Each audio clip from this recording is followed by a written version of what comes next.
When I was just 11 years old, I found myself continuously hooked by Ant Venom videos, watching one after another. One day, scrolling through his content, I discovered his series on the Aether mod. With just a simple 4x6 rectangle of glowstone and a bucket of water, he was suddenly transported to a strange yet heavenly place. It was unlike anything I'd ever seen before. Floating islands of pastel-colored trees and creatures made up of clouds. This was the birth of my obsession with floating islands. Since then, I have always been intrigued by the concept of a world made up of floating land. What would be living in such a place like this? What would it be like to live here? How would people survive? Would the islands move or would they stay still? What would happen as people ran out of space to grow? These were just some of the questions that I had. I wanted to make this video about both my personal artistic love for floating islands, which is certainly fueled by nostalgia in some way, as well as just a bit about the history of such worlds in Minecraft. The first time Minecraft ever got introduced to the concept of floating islands was in Minecraft InDev. InDev is kind of a weird version of Minecraft, but you can tell it was a stepping stone from what Minecraft was in the classic days to what it is today.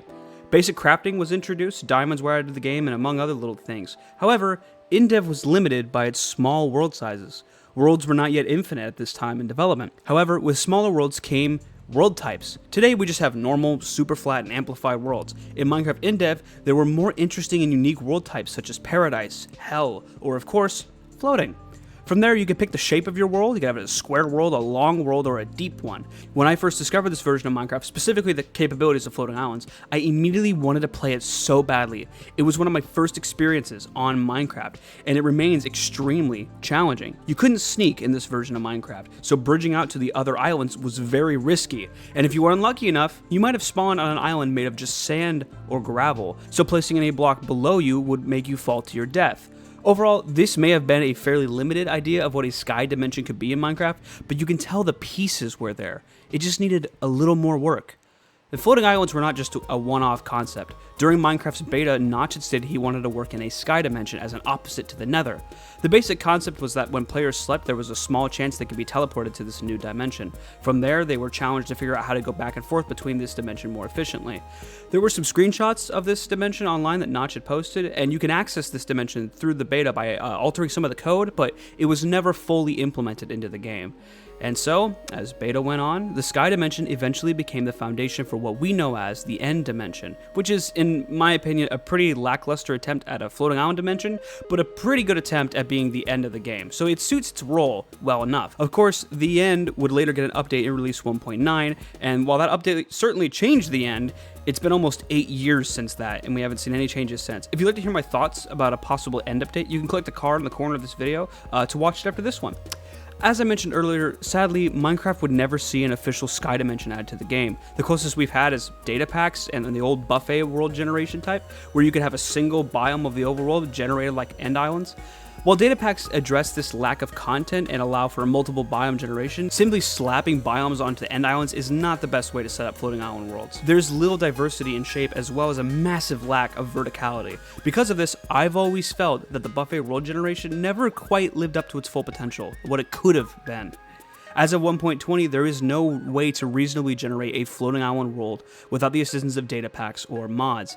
Additionally, I think it's unlikely that we'll ever see a floating island dimension in Minecraft, but do we even need one? I assume some seasoned players may know where I'm going with this. There is a mod that translated floating islands into the game so well that I am unsure if Mojang could ever live up to what it accomplished. I'm of course talking about the Aether mod. The Aether mod was released July 22nd, 2011, which is actually 1 year exactly before I started my YouTube channel, fun fact. This mod was revolutionary. In fact, to many, this is still seen as one of the best mods to ever exist in Minecraft. It was a mod so well made that many a naive player, myself included, had their dreams crushed when they attempted to make their own glowstone portals. This mod fits so well into Minecraft, it's easy to see why people fell in love with it. The atmosphere created by this mod was unlike anything we had seen up to that point. Even by today's standards, there's something extremely palpable about the world that you are whisked into. Everything from the color palette to different mobs creates an environment that capitalizes upon a player's desire to understand and explore strange alien lands. In addition to new mobs, the Aether mod also expanded on Minecraft's mechanics by adding 3 new dungeon types, bronze, silver, and gold, while also integrating new gear for the player to wear. Instead of armor that could only go on your head, chest, legs, and feet, players could now wear pendants, rings, gloves, and more. The expansion of Minecraft's gear allowed for more creativity and variety in how players decided to prepare for adventure. And I'll admit, I'm not the biggest fan of how this looks in the UI, but it gets the job done. You know, the clutter of the armor icons just doesn't really look great to me, but they did a good enough job fitting into Minecraft's UI. That's true for a lot of this mod, actually. One of the reasons it became so cemented as one of the best mods was because of how nicely it fit into Minecraft. Materials followed a similar progression path to those in vanilla Minecraft. You get Skyward tools, you get Holystone tools, and so on. You gather materials like you do in the overworld, but you face unique challenges in the Aether. In worlds that utilize floating terrain, you are usually confined to a rather small piece of land from which a couple issues can arise. How do you get materials? How do you travel between the islands? How can you avoid the danger that comes with mining, such as like falling into the void below? These are concerns that every player will face upon entering the Aether. However, there's no need to fret. In particular, the Aether offers a variety of solutions to this problem. The first solution is a rather obvious one, something anyone can do. Build. You can bridge from one island to another island. However, this is very risky and heavily discouraged by the Zephyrs. Zephyrs? I don't know how to pronounce that word. I'm so sorry. These are cloud-like mobs that fire snowballs at the player and can knock them off their bridges. These spawn constantly, and they're really annoying to deal with without a bow. Since building bridges is not the safest option, using something like a cloud parachute is a great way to get from island to island when you first spawn in the Aether. Players are given a golden parachute when they start, which is pretty good durability and can be used multiple times, unlike the normal white parachutes, which are just single use. Once you use it, it's gone. Players can use their parachute to hop over to the next island if they are just starting out in the world. Beyond this, players can obtain Moa eggs and raise a Moa of their own to ride around the Aether. Moas aren't the fastest animals on land, but this deficit is offset by their ability to jump extremely high multiple times in midair. Let's revisit those 3 dungeons for just a moment. Each dungeon is unique within its theme and boss fights. The Bronze Dungeon is comprised of stone hallways and rooms, with a boss that takes a form of a large block that you have to mine to defeat. The Silver Dungeon resembles ancient Greek temples. Inside you'll find Valkyries and the Valkyrie Queen. You fight the Valkyrie Queen by first defeating 10 Valkyries and then challenging her by showing her the medals that you got from those Valkyries. What makes the Silver Dungeon unique is that you're not in any danger unless you choose to fight a Valkyrie, or if you get unlucky and a chest mimic spawns, in which case you have to fight that. This enables you to approach the dungeon at your own pace. If the Valkyries can one-shot or two-shot you, perhaps it's not the best idea to take on the Valkyrie Queen yet. Finally, we come to the Gold Dungeon. While the Gold Dungeon may be short, it contains the most difficult boss in the mod, the Sun Spirit. Defeating the Spirit gives players some of the best items in the game. Now, I've scratched the surface. The Aether mod has a ton of more content, but not to mention the Aether 2 mod, which has had its own set of problems during development, as well as just a mixed public reception when compared to the overwhelming praise that the original Aether mod gets. In my opinion, the Aether is where many players' love for floating islands began. This mod inspired so many people to create their own floating worlds, some better, some worse. I would now like to take a moment to get more personal and talk about my own projects and my own love for floating islands.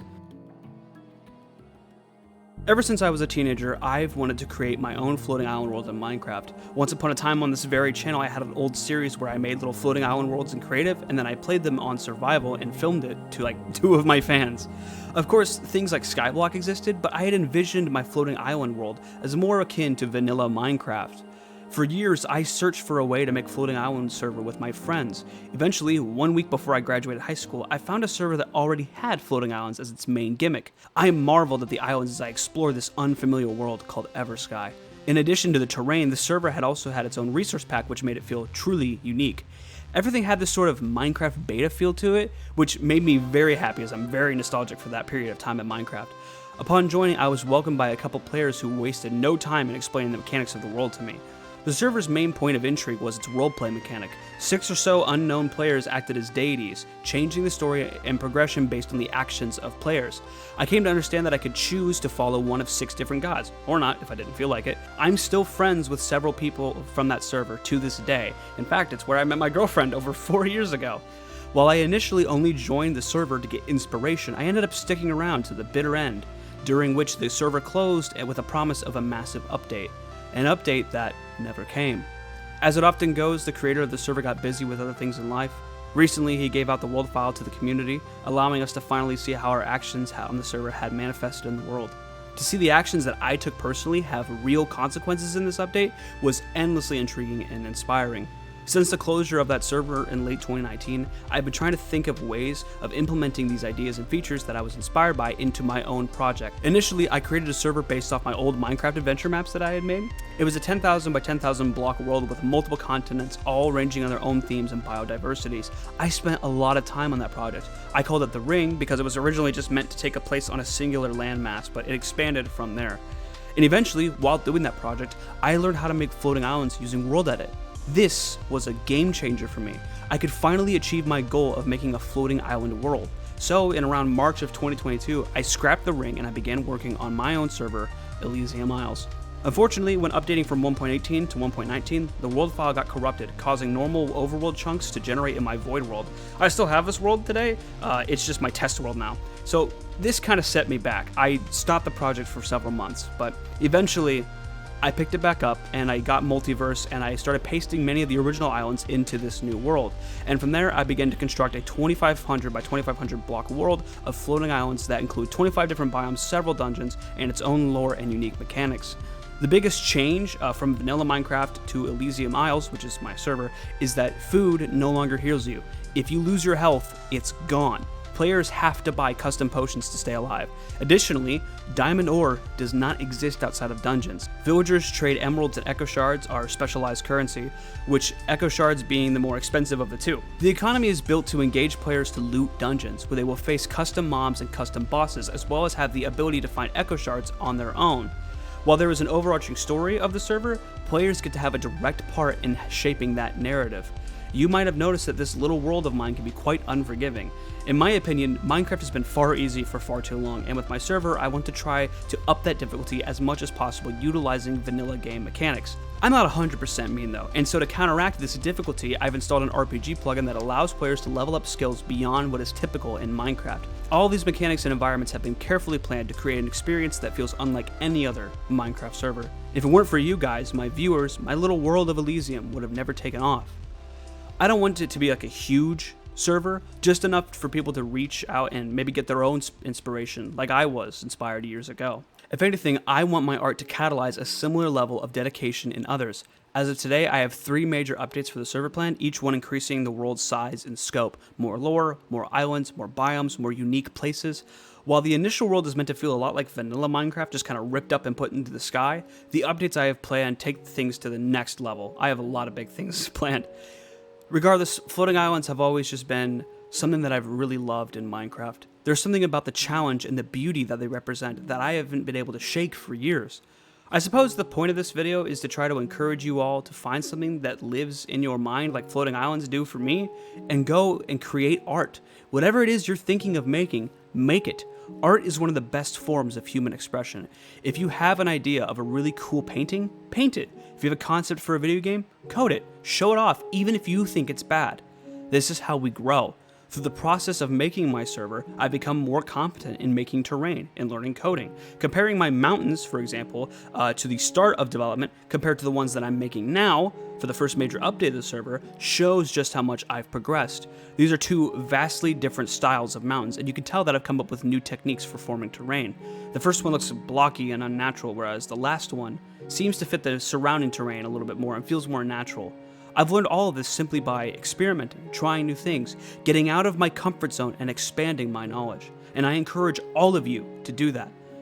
The day you decide to stop learning new information is the day you stop growing as a person. And for me, something as seemingly silly as a block game has inspired me to create some of what I feel is my best work. And even if nobody saw it or cared, I'd still be proud that I made it. I want to thank you guys so much for watching this video. This one means a lot to me. Obviously, I wanted to take my time with it, really think about it, really think about how I want to present it. So if you guys enjoy this, share this with your friends. I want to hear your thoughts about this. What is like your crazy floating island dream? Like, what would your insane floating island world look like? I feel like for a lot of people, it's like, oh yeah, just basically the Aether. That's pretty much it. But I love seeing people take ideas and go further with it. So discuss in the comments your experiences with, say, the Aether mod or with other things like that. And if you're interested in joining my silly little Minecraft server, there's a link in the description below. I will tell you now, now, it is very difficult. It is not an easy server to get into. Starting off is very hard. It's very difficult. But we do have some players who are making towns, who are making like a highway system across the islands. There's a lot of rules. It's very different from vanilla Minecraft. It's unlike any other SMP that you've ever taken a part in. I promise. It's not easy. So if you don't like a difficult challenge, if you don't like to be punished for failing at something, this may not be the server for you. But I feel that overcoming difficult challenges is all the more rewarding. And if you like the video, like and subscribe. That would mean the world to me. I want to do YouTube as my full-time job, and you guys subscribing and liking and sharing these videos really helps me out with that. Anyway, I want to thank you guys so much for watching, and I'll see you guys all on the next video. Bye-bye!